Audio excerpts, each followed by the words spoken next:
ওই ওই ও ভাই খারাও কিও তুমি এই বাইকটা লইয়া আই বসো বাইকটা লইয়া আর একটা কাজে যামু তুমি এখানে আড্ডা মারতাছো ফালতু পোলাপান লইয়া এই যে গলির পোলাপান লইয়া এরকম আড্ডা মারলে চলবো? আরে এই মেয়ে আপনার কি আক্কেল জ্ঞান বলতে কিছু নাই? বড় হইছেন কি বাতাসে?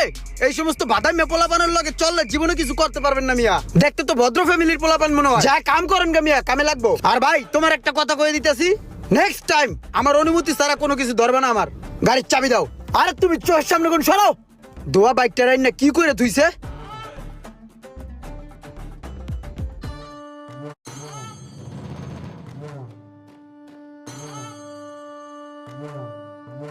কি ব্যাপার ভাই, তোমার মতিগতি কর্মকাণ্ড তো আমার ভালো ঠেকতেছে না। তোমার আর কত বুঝাম ভাইয়া, তুমি জানো এই দোকানে আমি একটু বহি। তুমি যদি এই জায়গায় বসে চা খাও তাহলে আমি কই যাবো? এরকমই যদি বলদামি করতে থাকো তাহলে কি আমার ইজ্জত সম্মান থাকে? তুমি খালি আকামের বেলায় আছো, কামের বেলায় একটা